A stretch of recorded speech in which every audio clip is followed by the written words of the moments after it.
Hello and welcome everybody to our YouTube channel Thinking Brains Study Academy. Myself Shubham Gavi, and today we are going to study about the emergence of Indian banking system. What are the needs of the banking system and how does the banking system works? So basically, going to ancient India, you all must be aware that in ancient times there was no requirement of money as such, because most of the transactions were happening because of the barter system. What is barter system? Barter system is give and take of goods.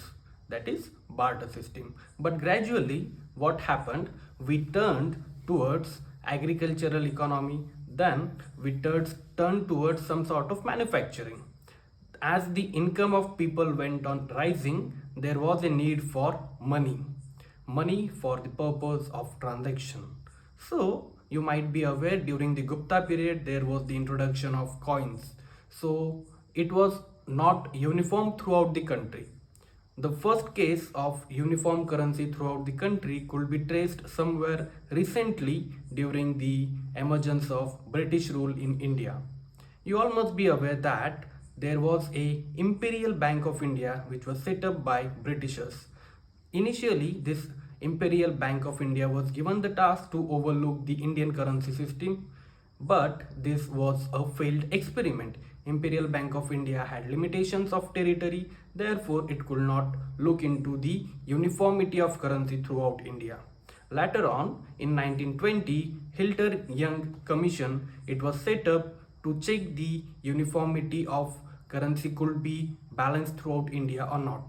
Accordingly, in the year 1926, Hilton Young Commission gave its reports that there is a need for establishment of Reserve Bank of India. And in the subsequent year, the formation of Reserve Bank of India was tabled in the Legislative Assembly. But what happened is there was non-uniformity in the thinking of people.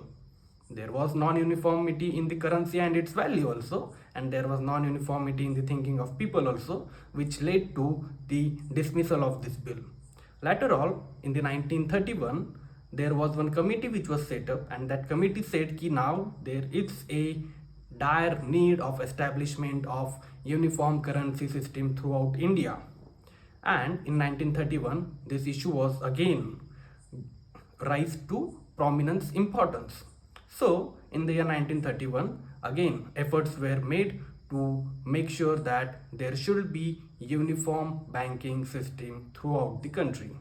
And there were meetings and subcommittees were there which were looking into the formation of a Reserve Bank of India, which could make sure that the value of rupee throughout the nation would be same. Here comes the role of Dr. Ambedkar. Dr. Ambedkar in the year 1923 had written a book known as Problem of Rupee, its origin and its solutions. In this book, Dr. Ambedkar had given a very crucial explanation about the reasons for the devaluation of rupee and what are the possible solutions through which this devalued rupee could be gaining value in international market.